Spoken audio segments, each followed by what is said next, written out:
All right, so hello and welcome to today's event, Israeli and Palestinian Society Now, a conversation with Dr. Lev Greenberg and Dr. Raef Zreik.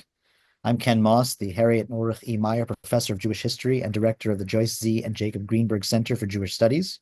Over the past catastrophic 15 months, the Greenberg Center has worked to bring to the University of Chicago and our public scholars in the social sciences who combine deep and broad knowledge with rigorous analytical scholarship to speak to the October 7th Hamas attack, Israeli responses, the Gaza war, the histories embedded in the crisis, and the effects and implications for Jewish and Palestinian inhabitants of the region and for Israeli society.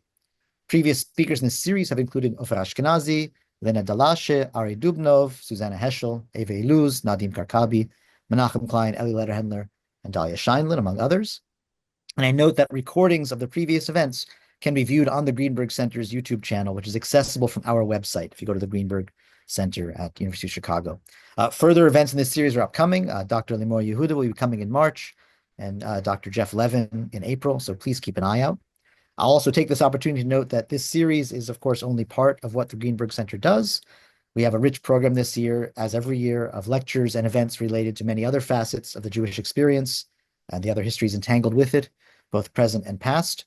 Among the events coming up, also to keep an eye out for Dr. Olga Borovaya on the history of Sephardi and Ladino culture, Dr. Sam Kasov on Rachel Auerbach's Holocaust-era writings, and a conversation with the Israeli writer Adi Sorek.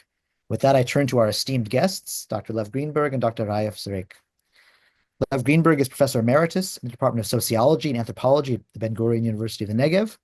He is the author of Split Corporatism in Israel, Politics and Violence in Israel-Palestine, and Movements/Moments of Resistance, Politics, Economy, and Society in Israel-Palestine, 1931 to 2013.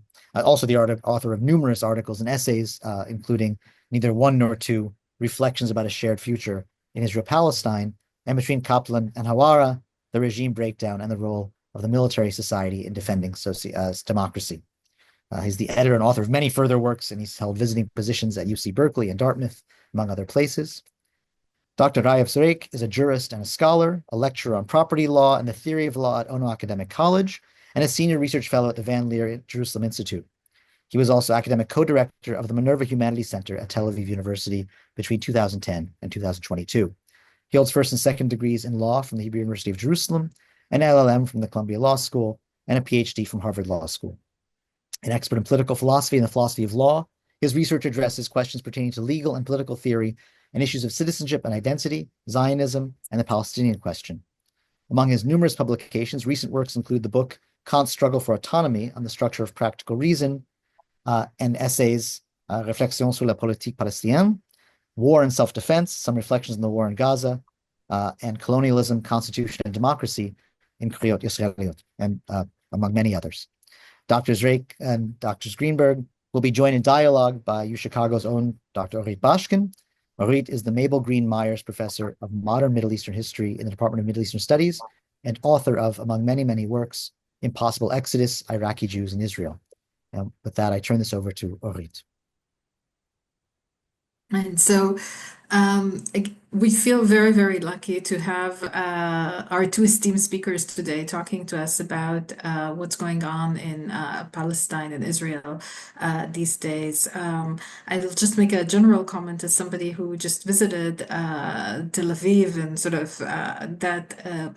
From what I've been able to observe, there's a sort of a growing sense of despair amongst all groups that I met. No desire to celebrate either Christmas or Hanukkah, people glued to their phones, to their TV screens, as the daily killings in Gaza are increasing and being normalized, the Israeli media not reporting about it, the ethnic cleansing of the northern part of Gaza is being completed slowly. And as growing parts of the Israeli public are frustrated by the fact that the government has been neglected the hostages for such a long time for political and sort of settlement-related reasons. There's a growing despair also from the fact that the semblance of democracy is slowly disappearing with the thuggery of the Ben-Gvir government, prohibitions on demonstrations, the increasing level of corruption, and the disappearance of parts of the middle classes. So, in order to sort of look at the situation, past, present, and particularly future, we invited our two esteemed guests, and we want to hear from each of them for the beginning of the discussion on how they see the current social-political situation through their discipline, and if they can provide us some context about present temporalities, how they analyze institutions, actors, and how their analysis could sort of shed light on a situation that many of us have been grappling with for a long time. And we'll start with Lev, with Professor Greenberg, and then we'll move to Professor Zreik. So, Professor Greenberg, the floor is yours. Thank you very much. First of all, thank you, Orit and Ken, for the invitation and for the opportunity to talk with Raef. We are both in Palestine, Israel, and we met you in Chicago.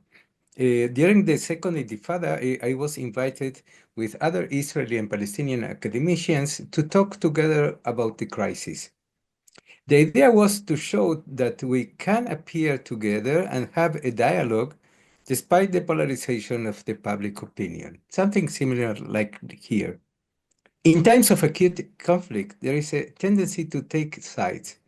You support either the Palestinians or Israel.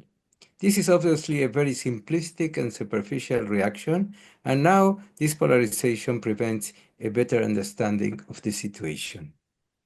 On the eve of the Hamas October 7 massacre, the Israeli society was deeply polarized too. Around the intention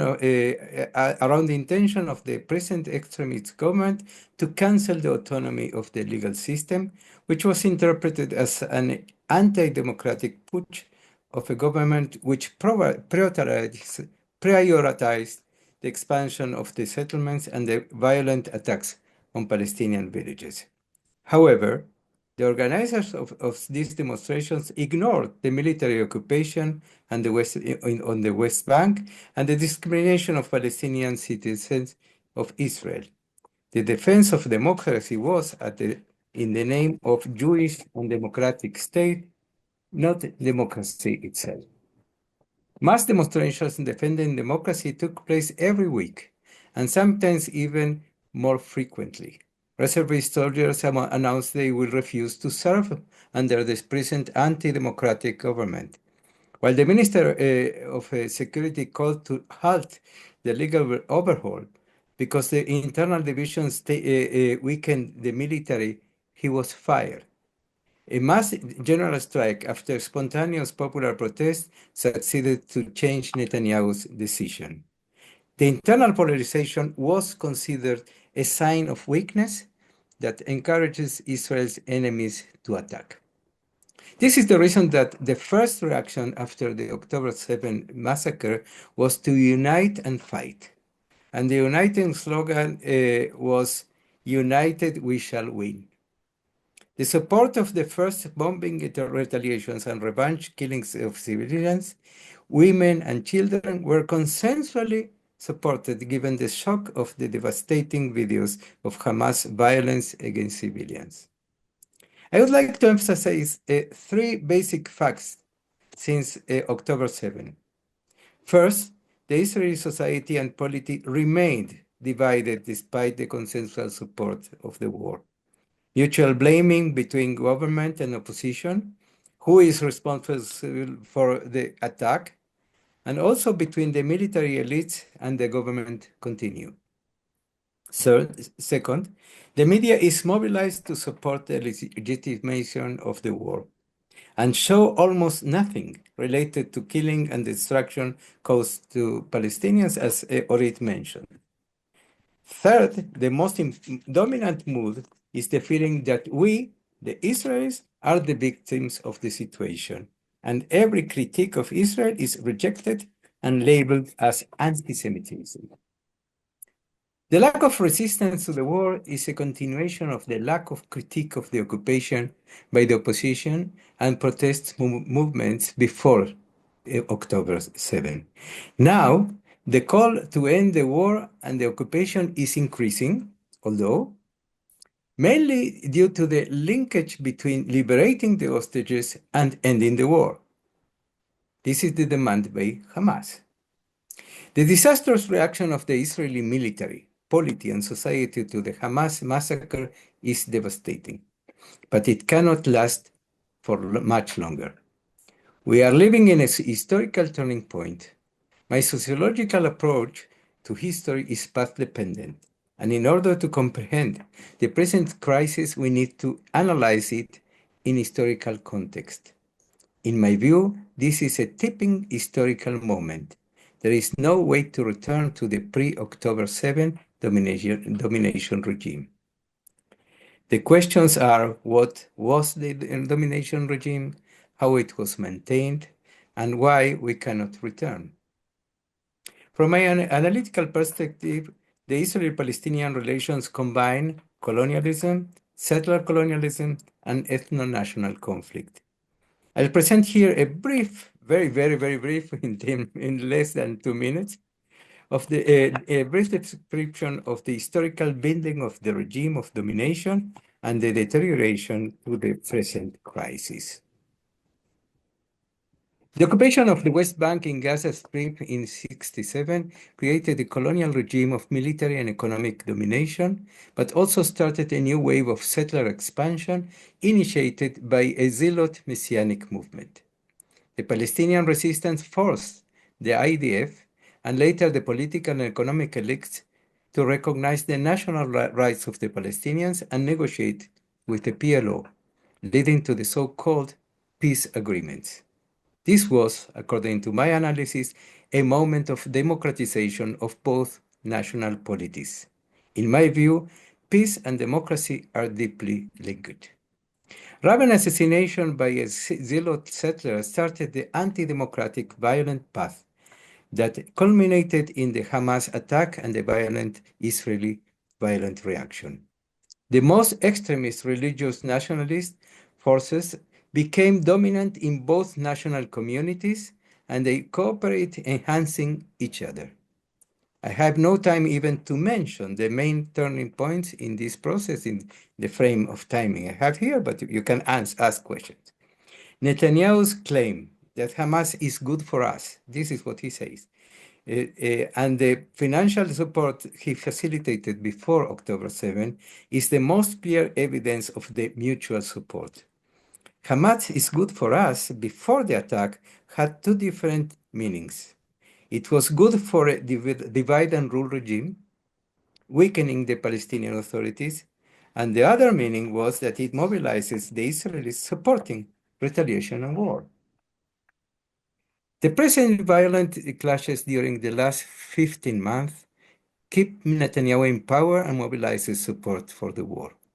Ending the war endangers Netanyahu's rule, but also Hamas. The previous mutual cooperation continues now by the means of war, but it cannot continue forever.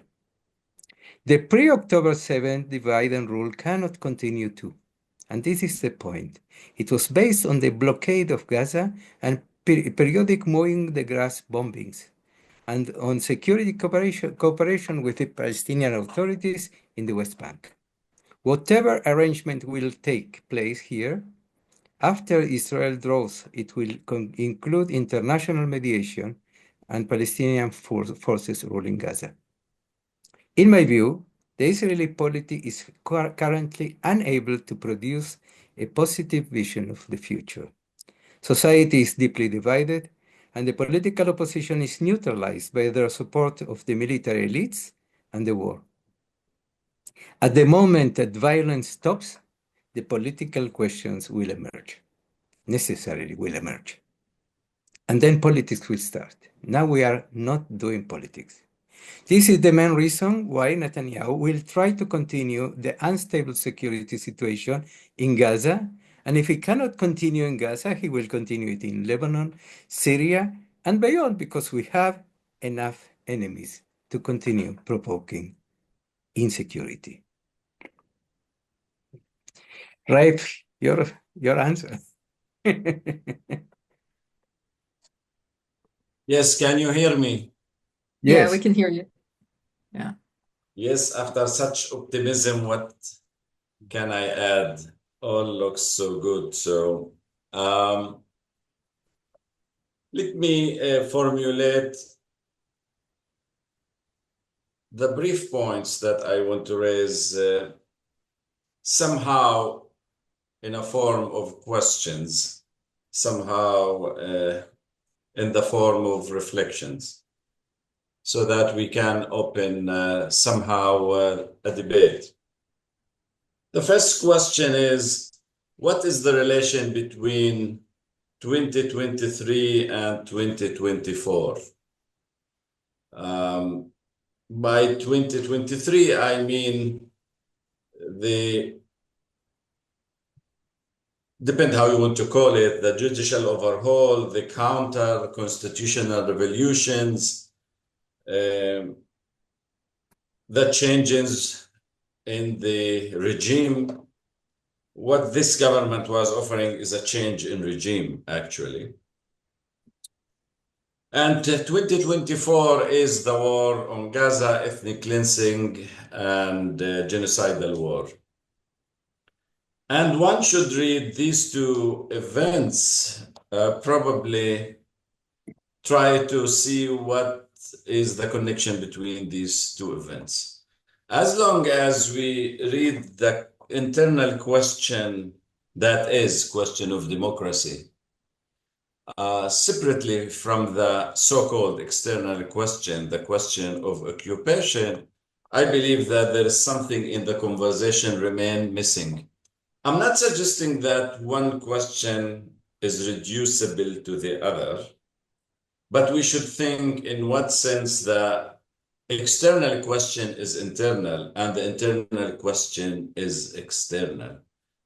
What their lines of intersection, in what sense one leads to the other, which one we have to solve first, etc. But I suggest that we think these two questions in tandem and develop a research agenda, actually, that can put them together. So far, I see that most researchers, most analysts try to treat them separately, and I want to suggest that we start to read them as two different aspects to a certain level of development of the Israeli project after 70 years of the establishment of the State of Israel and after 50-something years of occupation. So this is sort of one question, one suggestion that I want to put on the table. The other is the following. I think we're witnessing a clear right-wing religious settler project. In its best scenario, this is an apartheid project. In its worst moment, it is a mix of ethnic cleansing / genocidal war. And if we want to be optimistic, it's probably apartheid with, let's say, human face. So this is the project of the right wing. And the question is, what other projects are on the table? If this is the project of the settlers, of Netanyahu, of Smotrich, what is the project of, let's say, center liberal left in Israel? Is there any project, any counter project?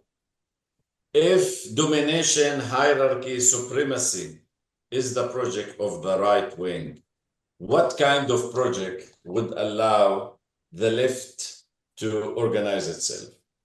And can there be any alternative on the long run? I'm not speaking about electorate alternative a party that would win the election. I'm speaking about a vision for the future. Can we imagine any possibility for alternative if we don't embrace the idea of binationalism?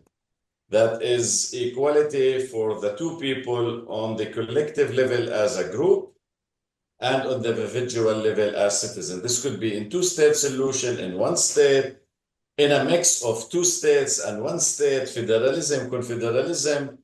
One can have different constitutional and institutional imaginations to think about that. And here there are no limits to the possibilities, but under the principle of equality, freedom, dignity for two people between the river and the sea. And can we dream of any alternative without embracing this vision? And what does it mean that the center liberal in Israel is not embracing that vision? The third question in this regard, I'm doing guerrilla war, I'm not giving a thesis, is the question of resistance. What are the avenues? Assuming that we believe that the Palestinians are under occupation, the Palestinians having the right to resist this occupation, then the question that comes up, what are the avenues that are open for the Palestinian to resist this occupation?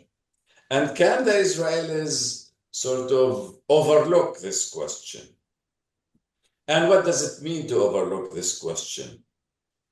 Now, one can agree easily to see that the event of October 7th and killing unarmed civilians is not acceptable under international law, and as such is not legitimate, even if the goal of liberation, of self-determination, of statehood is legitimate. But even for legitimate goals, you cannot deploy means that are prohibited by international law. Assuming we agree on that, the question that I think should be put for both the Israelis, for the international community as well, and for the Palestinians themselves is what kind of resistance is possible?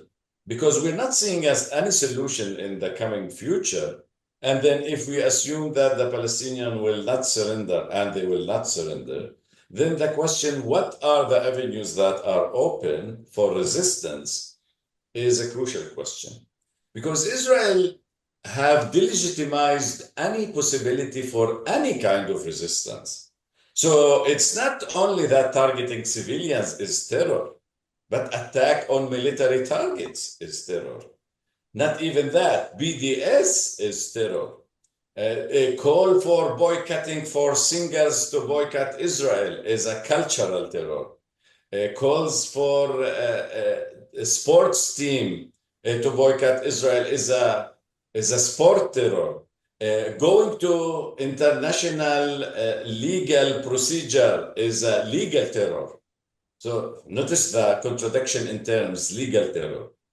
Now, if all that is terror, then what is left for the Palestinian to resist? What modes are possible for the Palestinian to resist? I think this is a question that should be raised for all of us, for Israelis, for Palestinians, and for the international community. So this is a third question that I want to put on the table. The fourth question, though I'm extremely pessimistic, professionally pessimistic, but this is not this is not news. I was pessimistic since the signing of Oslo. Unlike many people, I was for the two-state solution. I was against Oslo, not because it's not going to bring us one-state solution. I was against Oslo because I thought it will not bring a two-state solution. It was written in the document, if you read it closely, that it will not bring. But assuming we are dreaming of a change, Then the questions, who are the groups that have an interest in making a change inside Israel, and how such groups can work together to make a change? This is a question for anybody who wants to deal politics inside Israel.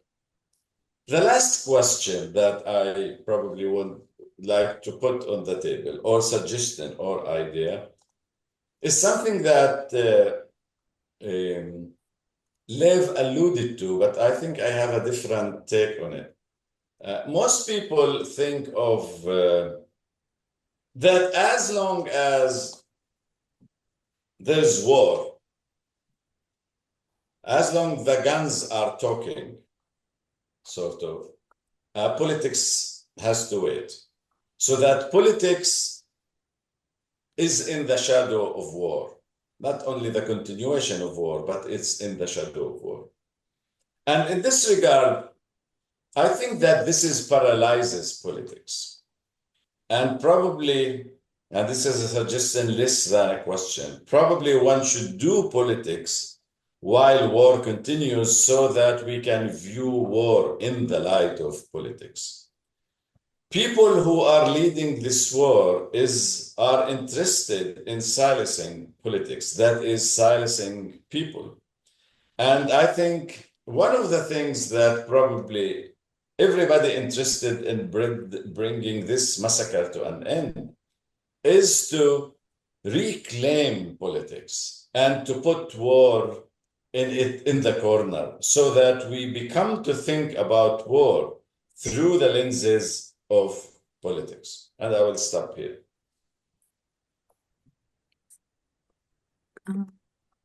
Great, thank you so much. So I just wanted to ask two quick follow-up questions. Maybe I can also get my camera to work again. Yeah. Precisely on these issues of optimism, pessimism, and views of the future. So for Professor Greenberg, I wanted to ask, sort of, you see this as a turning point, but it seems right now the things that as you've alluded yourself, are stuck. The Israeli, on the plainest level, the Israeli coalition is supported by groups that each of them has an interest in maintaining the situation, but also in maintaining in power. It's a right-wing coalition of the settlers, Netanyahu. It's Netanyahu know that a trial awaits him when this is over. But more profoundly, when we're talking about dialogue right now, there's been critiques of the idea of dialogue itself, given the uneven power relationship between the sides. And on many levels, racism is very high, dehumanization is high. We have the phenomenon of those who were leftist and then kind of reemerged or understood that whatever left was is no longer available as an option. So given the situation, when will the turning point happen, or how are we going to get to this optimistic level that you're talking about? And for Professor Zreik, I think your very astute questions embodied in them already the answers, and we can read from them the critique of the center left that didn't offer any substantial solution, something that Professor Greenberg also alluded to in his critique of the demonstrations before October 7th, that there is no vision for sort of true liberation and equality. But given the levels of violence that have occurred, given the fact that more people are now committed to like full liberation, full victory, how can we imagine, given your pessimism, sort of a process of a non-violent, perhaps, decolonization, something that Oren Iftachel coined, because how do we avoid this possibility of another October 7, another genocidal response, how do you think like you gave us the vision of like, the sort of the predicament of the president. The fact that, if somebody steals an apple in the field, he's committed the agricultural terrorism and things like that. But again, what is the way out? What is the answer to some of these questions? Accepting the critiques that you have sort of alluded to the Zionist left, the liberal left, the lack of vision, the lack of vision of the future. So yeah, so the floor is yours, both of you. Lev, Professor Greenberg, why don't you start? Thank you for the question. I want to say that I agree almost with all the questions and comments made by Raef, and I also have written about all of these questions. I completely agree with you that there is no alternative project to the settler project, and I also agree with you with your last point. It was a critique, apparently, of what I was saying, and in a sense, this is also my answer to Orit. I think change already started in some sense, and we need to look for the ways to make politics also when the guns are speaking.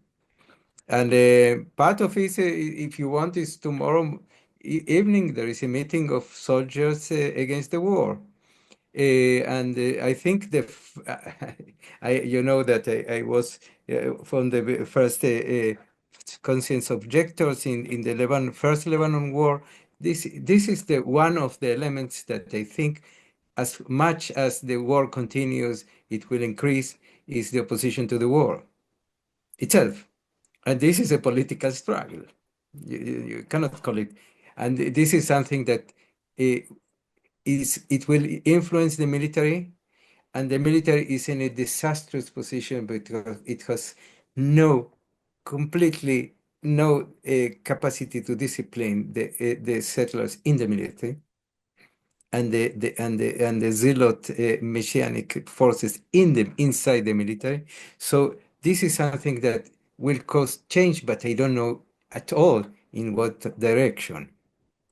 Also, the international influence will impact what is going on here, because Trump, when he came to power, he will do something in Lebanon, in Syria, we don't know what. We don't know what the Saudis will do. But I agree that we need, first of all, a vision of binationalism. I am for the confederation, but I agree with you that it can be also some form, constitutional form of one state or two states.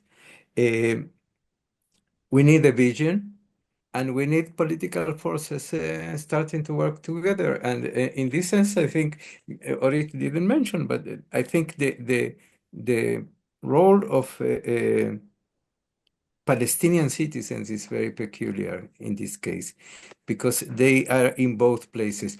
When you mentioned that you cannot divide inside and outside, you cannot divide you. You cannot divide Palestinians that are Palestinians and are Israelis. And this is a connection, and it's a peculiar situation, positioning that when the the Hamas attack took place, it was clear for me that Palestinian Israelis will not start celebrating the attack. They cannot, because you live with us. And but you cannot also ignore what Israel is doing in Gaza. And this situation is the position to change, I think, and looking for cooperation. If we are not talking about binationalism, is Jews and Palestinians working together politically. The question of resistance is very, very crucial. I also referred to it and wrote about it, because resistance, I think, in a sense, now the resistance is clear. Is the attack on they call it the legal terror, that they are looking for soldiers in Brazil, soldiers that are committed war crimes. The war crimes will persecute and will be one of the tools of struggle, political struggle, that Palestinians will have all over the world. in addition, I think the question of resistance refers to question of violence. In what extent violence can be used? And I discussed this question very seriously. There is I make a distinction between resistance and violence. Every act of resistance has an element of violence. Even when the women are sitting in the streets, this is an act of violence because they are provoking violence of the police. Yeah, Professor Greenberg, can you just explain who are these women in the streets so our audience understands? Okay, well, there is a movement now of women that they took the Gandhi idea of peaceful resistance by and they sit in the streets and they block the streets and the police react to them and repress them. And this is to the idea is to show that the regime is violent. But I mean that violence is in any act that you want to resist, there is a potential element of violence. And violence can be in different ways. The question is mainly if this violence is interpreted as an act that wants to destroy my collective existence. And this is the point. This is the difference between the reaction to the first Intifada and the second Intifada. The first Intifada was interpreted not as an act of terror. And this is the reason that there was recognition. The second Intifada, when violence started, Palestinian violence was interpreted as an attempt to destroy the collective of the Jews, and for sure, the Hamas attempt. These were, in my view, big mistakes. So violence is a matter of context also and interpretation, political interpretation. Now, the use of violence, in my opinion, violence in the sense of killing people, it will be a disaster for the Palestinians because it's a consensus that you need to react. Professor Zreik, your thoughts? Look, October itself and definitely the war on Gaza that came after, it really makes us very difficult to think of future processes of decolonization because, Kant in one of his pieces said, even when you go to war, you have to imagine that this war might be over and you have to leave some minimal level of trust that you can sit down and reach an agreement after those that you have even defeated them. So you have to leave something that doesn't break any possibility of communication. And I experience now that there is an impossibility of trust between Palestinians and Israelis. And that's why I think that the conversations now about after Gaza or proposing solutions now, I think the Palestinians want to bury their dead, first of all. They want to mourn their families. They want to grieve. They want to sort of gather themselves. They want to orient themselves in space before any talk about any future solution. And this is probably something that it's important for different politicians, activists, good-hearted people acting in good faith, that they should realize that issues of future reconciliation is not on the Palestinian agenda, not because they are against it, but because they need to be a self in order for their self to reconcile with other selves. And they are now physically shattered. And one should respect this need and this desire to gather themselves. So this is, first of all, I think this is something that it's especially for people with good intentions who want to finish this war and thinking that after Gaza we can sort of the mere idea of after Gaza is becoming problematic because Gaza is the name not of a war, but a name of a whole period. This war is the normality. This seems to be an ongoing war. So in that sense, probably one should start to think that, as Lev said, we are entered in some sense a new era, but it was continuous with what was developing. The watershed, when Oslo failed, and it was in 2000, it was clear if you're not going to peace, then you're going sooner or later to war. It's very difficult to keep hovering on the same latitude in these events. Either you go up or you go down. I think there's a challenge for all of us. I'm one of those people that the question of how the Palestinian can struggle has been for the last 25 years. I was thinking this is the question.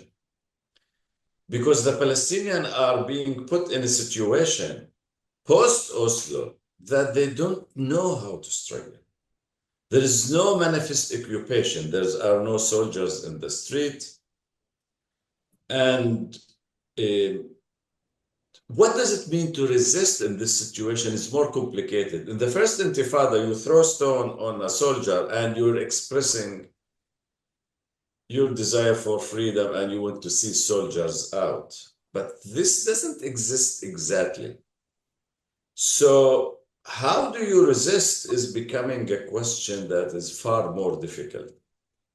And to resist is something that it's a middle ground between doing suicidal attacks like what Hamas did at the end of the day. It was suicidal in the sense that we know what reaction Israel would bring. And not surrendering as what the PA is doing, because the PA is capitulating, is simply subcontractor to the Israeli occupier. Now, the Palestinian question is extremely complicated one in terms of its decolonizing project, because there has never been a colonial power that combined at the same time military economic power and symbolic and moral power.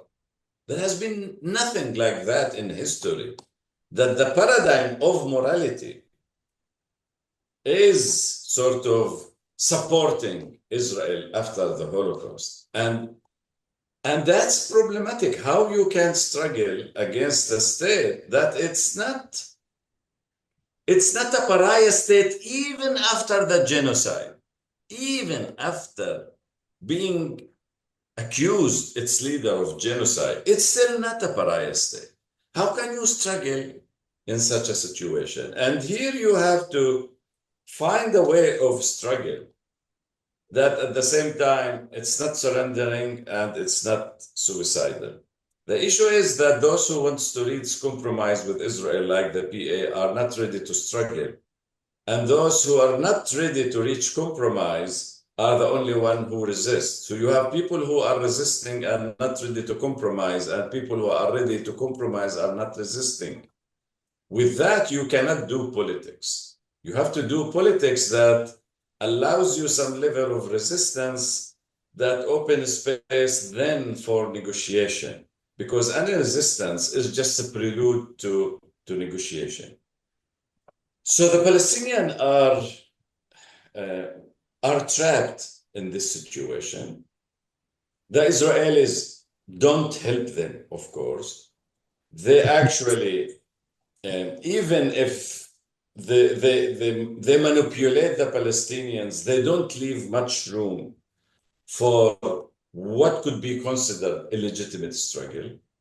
And they put them in a situation, either you do suicidal terror or you simply capitulate. These are the options that are being left to the Palestinian, and it's a Palestinian task to find the third way.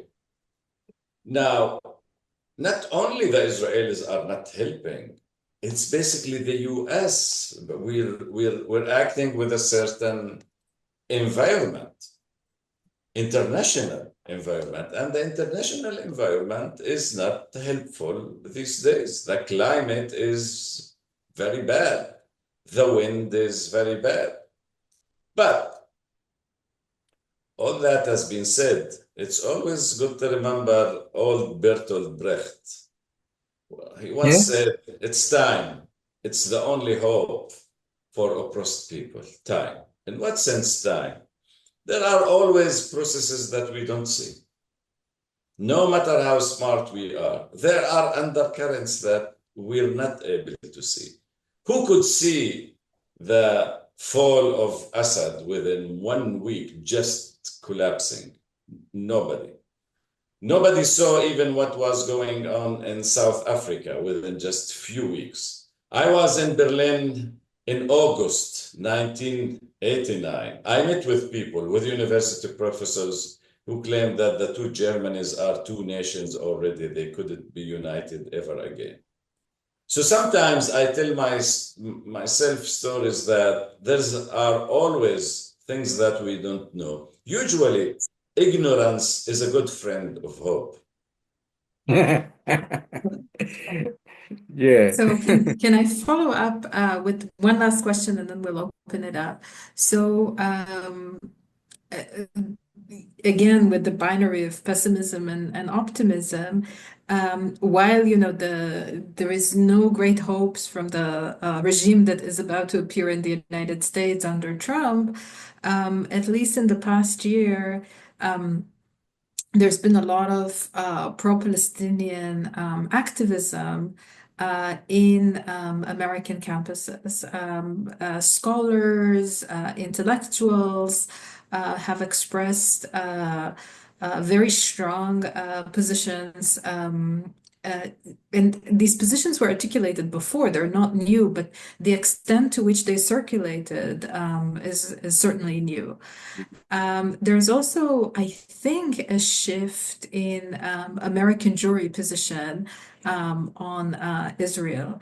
There was a lot and still is growing sympathy to the hostages, to the victims of October 7th. But at the same time, like the automatic support to whatever Israel does seems to be declining. So, as scholars who also have international connections, who move between Europe and Israel, or between Israel and the United States, and Professor Greenberg may be also the other side of the Americas. So, do you sense something beyond sort of the political regimes? Because, as Professor Zreik said, the sort of the US government has not radically changed its politics at all, but do you sense that there's a sort of a shift in public opinion and public sphere activities in ways that could influence what is going on right now in the Palestinian and Israeli spheres? And again, they do raise awareness, at least, to what's going on. So, yeah. Raef, answer. I do sense that there is definitely, on the level of public opinion, Israel now is not Israel of the 60s or the 70s, definitely in the eyes of many people in public opinion. But let's be clear about it also, that the public opinion is still split on the issue of Israel. Not only its public opinion with Palestinians and the government is definitely with Israel, even within public opinion, there's a split, but definitely the Palestinian are having a voice now, or their case is being presented. But, and here is probably my but. The Palestinians cannot expect the public opinions to do the work for them. In the sense, in South Africa, there was somebody who's putting the agenda, having a program, and asking the world to join them in solidarity. In Palestine, we still lack that leadership. On the one hand, you have Hamas. On the other hand, you have Abu Mazen. And none of them can really speak to the audience or lead any program, really. So Maybe the there's, is in the jail. sorry? Maybe the leaders are in the jail, in prison in Israel. Say that again, I can't hear you. Maybe the Maybe leadership the, is imprisoned, that we should look for the folks who are in jails right now, maybe Barghouti, maybe other that folks. they are expected to go. If there is a deal, they will be out. Maybe. I want to hope so, but there's a need for Palestinian strategy, and there's nothing that can replace Palestinian strategy. But clearly, for Israel to be indicted, for Netanyahu to be indicted as a war criminal, we've gone pretty far from the 60s and the 70s and the 80s.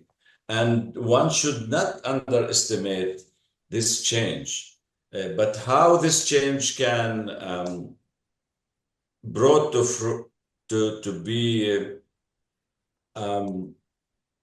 when we see the results, I don't know. And for that to happen, first of all, we need a clear Palestinian strategy that in part says what its future vision for the region, for the whole of Palestine, and how they envision this process of decolonization.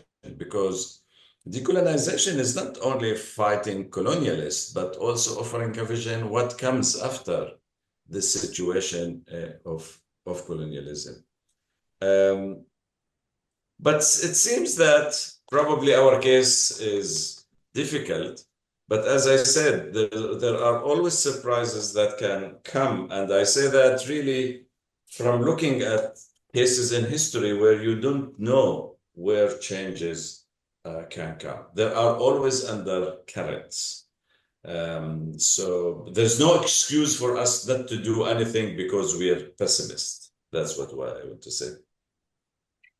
I am not pessimist. I think, like you said, that time will change something, and we don't know exactly what and how.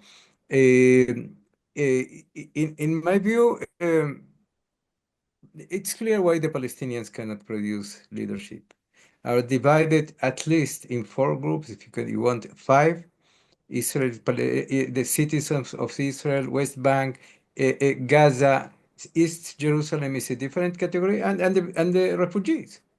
So producing from this situation, and this is the success of the Zionist project, to divide and even it wasn't a project. It was a moment, historical moment, but historical moment that created this success. There are, I would say, they say the dark side and the light. The light is exactly that Israel has lost its credibility almost all over the world, and then its legitimacy. And I believe the crimes of war will still persecute the leadership and politicians of Israel all over the world. The dark side is that Israel has, I would say, the dark side is imperialism. The dark side is the United States and the part of Europe want Israel to win this war. They support it. And it's not only related to the Palestinians, it's related to Hezbollah and to Iran. So in this dark side, if it continues, and there is no a real shift, the tension between the illegitimacy of Israeli acts of war and on the other on the one side, and the power of the military and war and the international support of Israeli aggressions and violence. This is the more pessimist up, and I believe that in that case it is on our shoulders. I mean, Israelis and Palestinians to change something here. So, and for you on a daily basis, you're very active in like calling for a deal for releasing the hostages.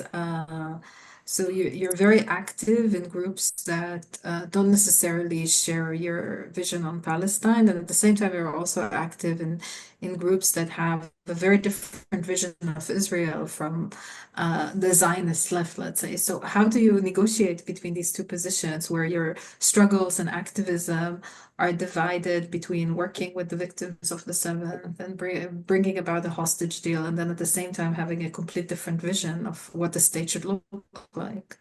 It's very, very difficult. You know, yesterday they published this video of Liri Elbag, and the family said, I don't want to watch this. They didn't allow to publish this video, despite the fact that previous videos have been allowed by families. And I wanted to watch the video, and I watched it, and I understood the family. These people are in a despair situation, and in this despair situation, I cannot blame them that they don't want the public to see how the daughter is lost is a self-image of a human being. And this is my feeling when I go to support the families that are not talking about uh, what is going on in Gaza. You're talking about the suffering of the hostages, and you are not talking about the suffering of 2 million Palestinians. How can it? This is the same. It's one part of the same picture. If you don't respect Palestinian lives, you don't respect Israeli lives. And so I participate because I feel that this is something that they must do as an identification with their suffering, but also as a sociologist that believes that people change their minds. And they are changing. In the last demonstrations, the voices against the war are increasing. And when there is a group of reactionary conservative forces in the protest, dominated by military thinking, I criticize them, obviously. But if I'm not there, how can I criticize? Okay, so I have a million questions to ask, but let's open it up for questions. So people can send questions at the chat to Mike Phillips, or yeah, that's the best thing to do it. So yeah, Ken, you wanna Yeah, maybe I'll I'll continue open from this here? up to both. Yeah, I'll take the opportunity to ask a question. Um, I guess this is maybe it's a question to both of you. So whoever wants to answer this and how you want to answer it. But I guess it's a sociological question. I mean, starting from some of Lev's early comments where you imagined that this situation of a sort of very thin consensus around the war amongst many Jewish Israelis, coupled with, the sort of the way that contains the very deep divisions that were on display all through 2023. I mean, you began by saying you think it can't last. And I guess the question I'd like to hear more about is a sociological question. I mean, generally we think in sociological terms that situations are changed by by some sort of constellation of interests powerful enough to get enough people out there in some way or another to undo those situations. And one of the things I saw in my own friends, in 2023 was the most mobilizing fact for many, people that I think call centrists in the Jewish part of the polity.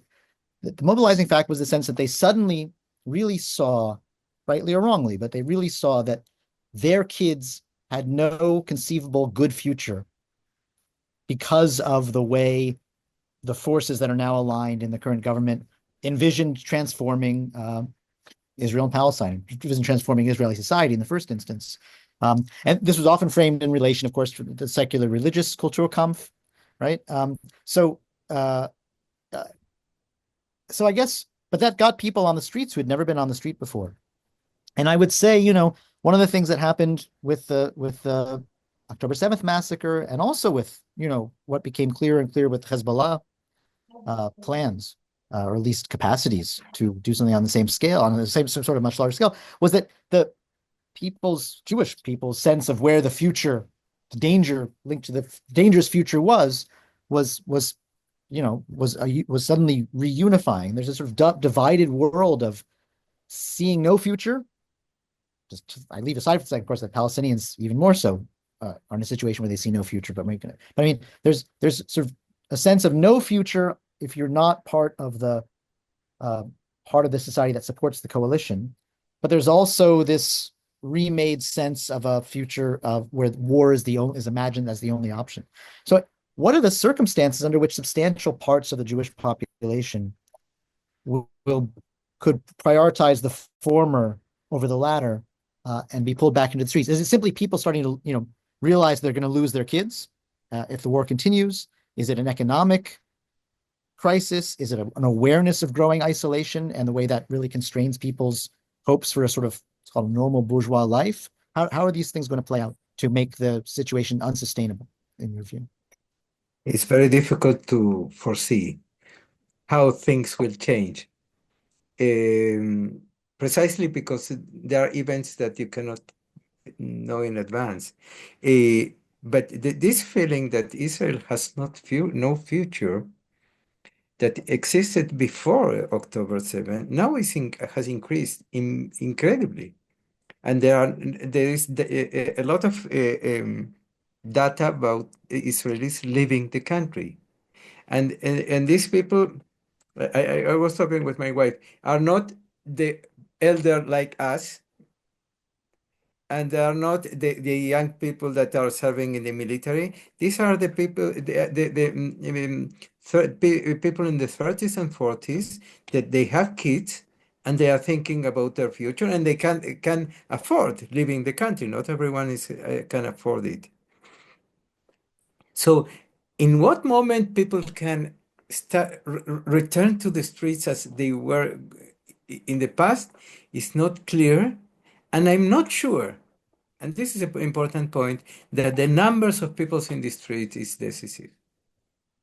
In resistant movements, there are movements that influence much more, even if they are smaller.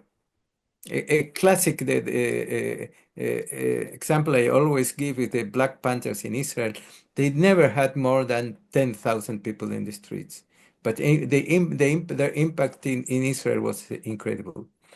Yeah, and the millions in the streets before October 7 didn't change so much. Only once, in one moment. So numbers is not, in my view, the most crucial question. The crucial question is when the consciousness that this situation is unsustainable will penetrate not only the opposition, but also parts of the ruling government. And I mean mainly Likud. It's not, and probably maybe the ultra Orthodox. The group that has a real project, like Raef mentioned, they're a minority, undoubtedly. And when this consciousness comes, maybe something will happen. I don't know what and how. And maybe what I mentioned, people will not go to the war. And this is a data that we already have, that a lot of soldiers are not coming to serve, reservists.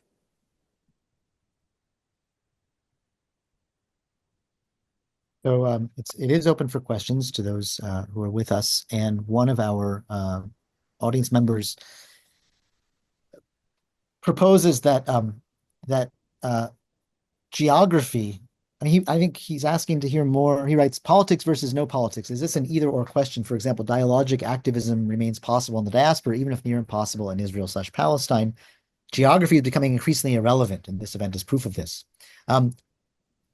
Leaving aside the last part, is maybe he's asking, I think our participant is asking for more perspective from you both on how the, I guess, both the Palestinian diaspora and the global Jewish community and many other sort of sites of possible activism, one way or the other, can shape this. I suppose in some ways this plays off of Orit's last question as well. So maybe some more about let's call it the global social sphere and the ways in which it may or may not be a distinct site of politics for relevance to this situation. Raef, do you want to answer? Yeah, go ahead. Let me think about it. Global politics, and I don't have anything here.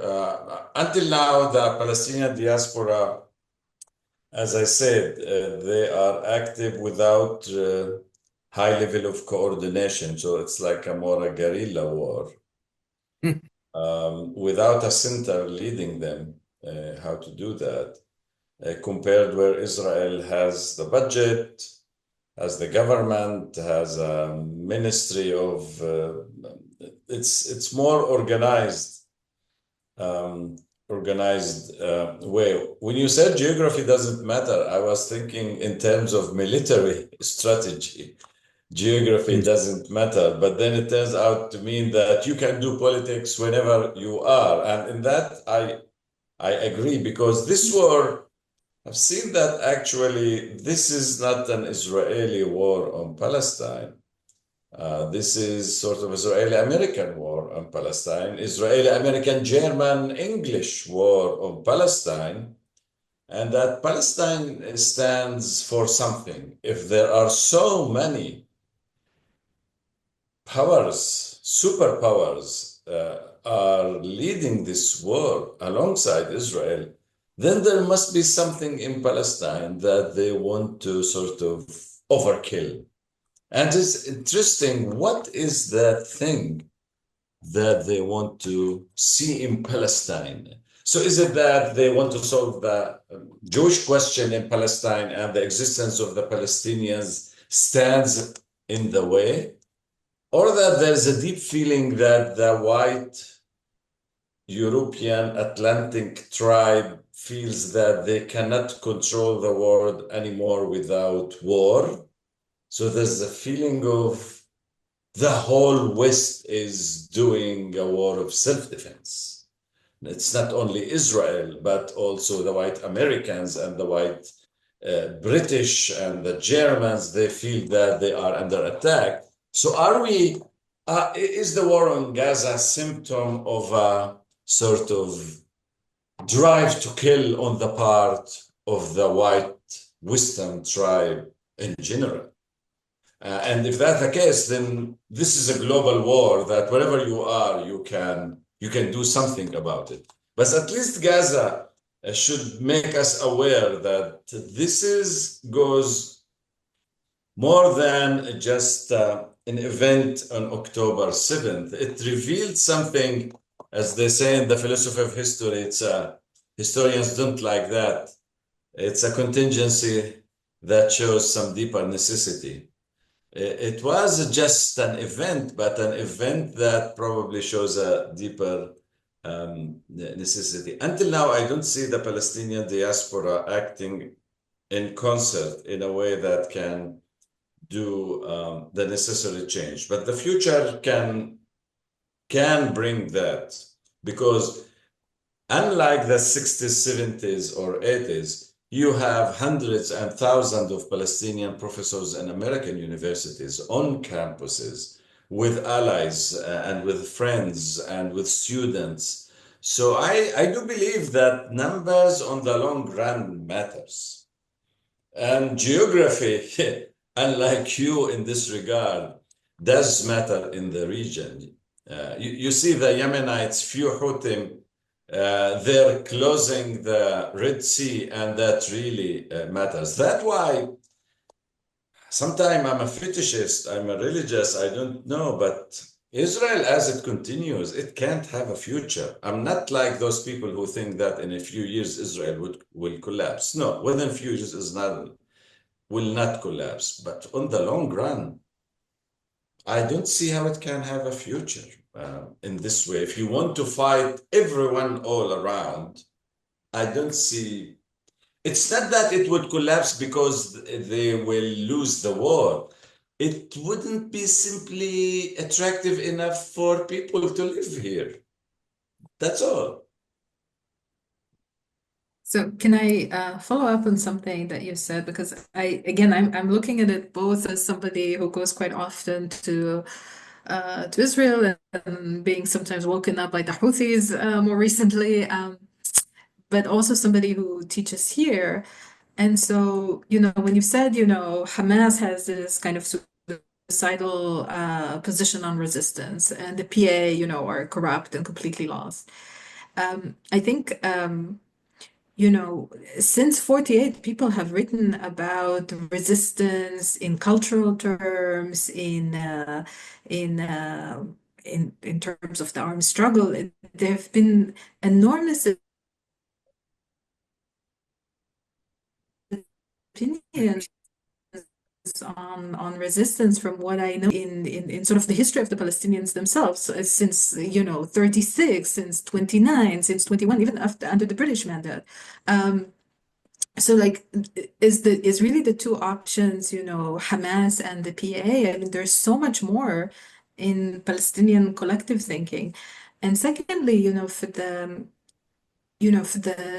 kids who are demonstrating here, the students, all these folks, I mean, it's true that some of them don't understand maybe the complexities that in a way that you do, but at the same time, for them, Abu Mazen is not even a question. So Yeah. is that a good thing that that like for them the future is completely different, or is that a sign of a disconnect that what's being decided now in Ramallah or in I don't know what in Nablus or in Jenin, what happened recently, is ignored. So is the fact that the PA doesn't matter, that the vision is futuristic, does it indicate like a gap or a hope, or so how do you read the No, situation, not I'm just in this between PA and regard, Hamas, but also I'm very conservative in politics. In what sense I'm very conservative in I hope politics? all conservatives are like you living now in the United States. So yeah. I'm conservative in the sense that I think that doing politics needs leaderships and needs strategy and need consistency and need to adopt tools that meets the strategy. I don't subscribe pretty much to the anarchist idea that we are expressing some noble values and aims. That's good for beginnings. But immediately after, someone somewhere needs to pick that up and allow people to resist while they are living and to live while they are resisting. And that's need institutions, structures, etc. And as long as students were marching in April, May, June, that was a hilarious scene for all of us Palestinians. But remember, most people were demonstrating in solidarity with Palestinians as victims. It was blood that brought them to the streets. But if you want a solidarity movement on the long run, you need a program and you need institutions and you need a message for those allies to continue to be with you. If you are asking people to come to stand up for you and to be in solidarity and to contribute to your struggle, you have to tell them what is your program? What is it more? You have to give it more flesh. And for that, you need to have leadership and strategy. I don't want to sound to blame the Palestinians. We are victims for the last 100 years for a constellation of the strongest power on earth. The fact that we're still here and say no to this Israeli occupation is in itself a great achievement. But still, I think there is a need for a certain strategy. So I was always afraid in April, May, that this, if we don't seize this moment and translate this into a movement with more institutional structure with clear aims, that it might simply evaporate. That doesn't mean that everything goes back, because there's something in the head of the people that is there, that remains there. But if you're thinking politically for the long run, you need institution and strategy for the long run. I agree with Raef on his conservative view that in order to change, you need leadership, and you need a program, and you need a vision, and you need institutions, and so on. And it's clear why you are so pessimistic, because we are so far from there. Both Palestinians and Israelis, both are completely. Israel has a lot of power, institutions, etc., but they have no leadership to change the path of this messianic suicide actions that they are doing. In my view, they are not committing suicide because the Palestinians don't have the power to kill, but it's pushing to rebuild settlements in Gaza or in Lebanon or in Syria. They already want. This is a completely mad messianic movement, and it's the only movement we have. We don't have the alternative. All the others are conservative in the sense that the opposition wants to go back to the pre government that we had currently. The point is that leadership emerged from processes that come from below. It cannot appear suddenly.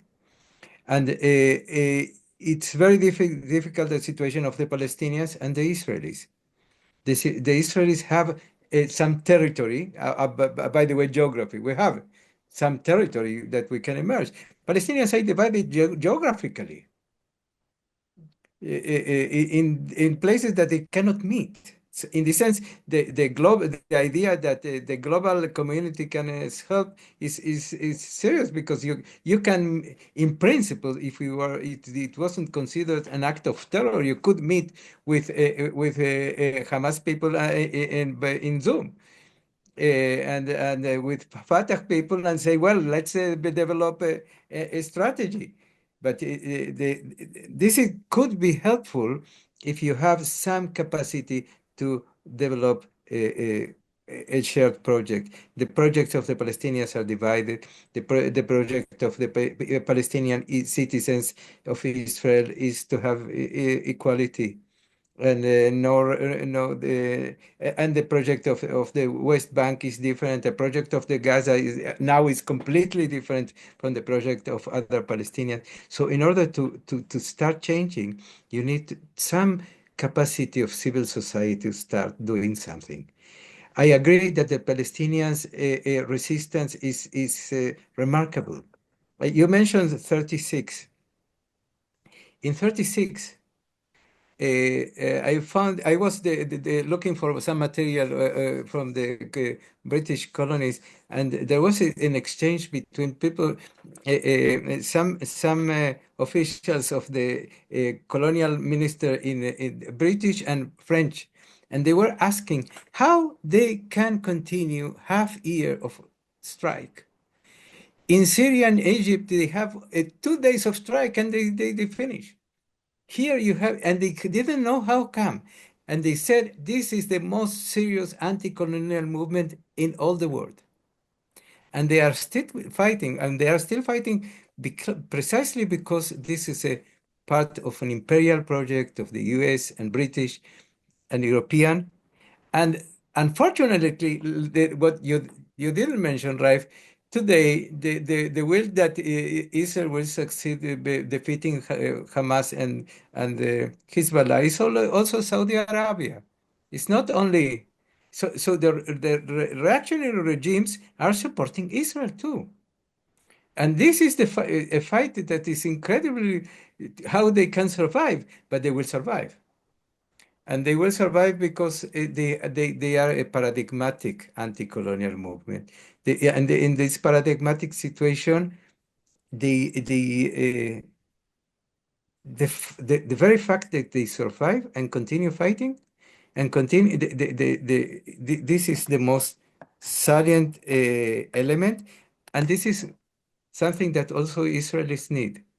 Because Israel, if there is no Palestinian resistance, Israel it will do disastrous things that they cannot So, even imagine.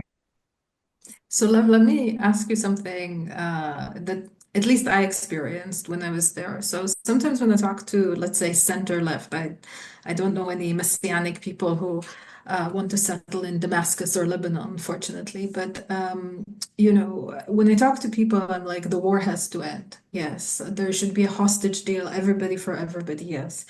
But when I start saying like I can show you some things on Facebook that happen in Gaza and things like that. Sometimes people are now more open, and sometimes you get like a complete no.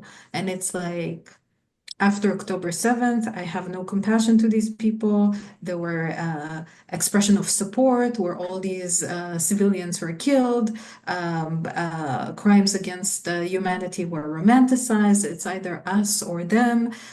I still remember the bodies in the kibbutzim. I still remember the bodies that were burned and so forth and so on.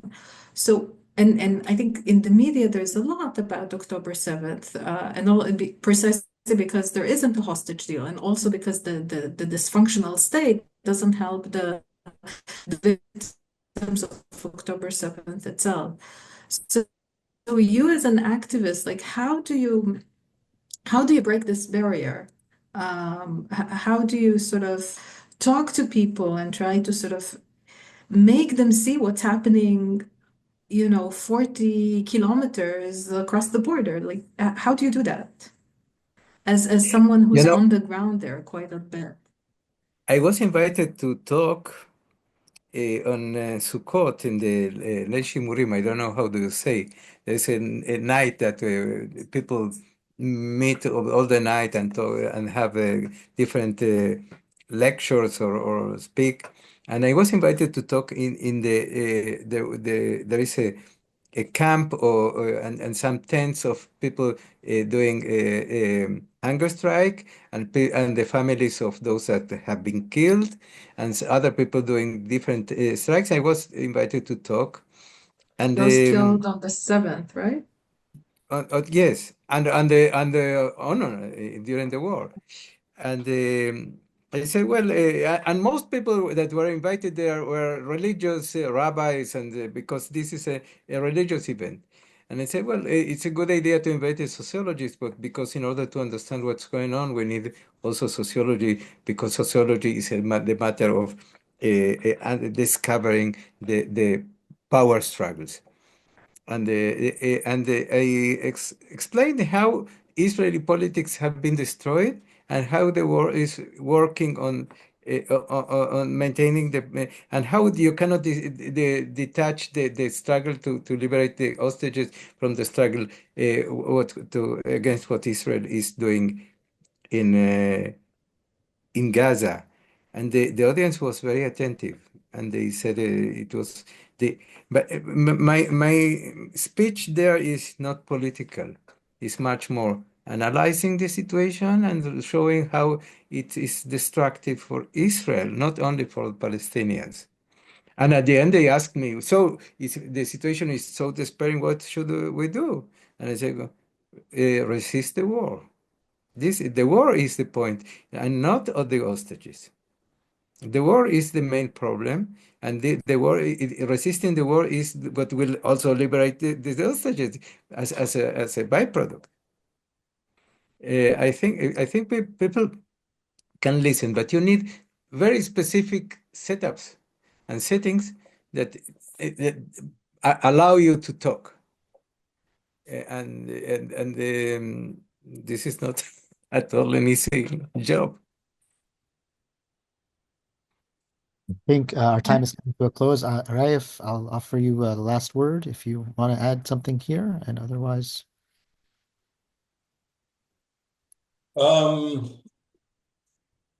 It's difficult to conclude such a conversation. We are still in the middle of an event that we still don't know actually how it will end because, and we don't know what kind of, and this is probably source of hope.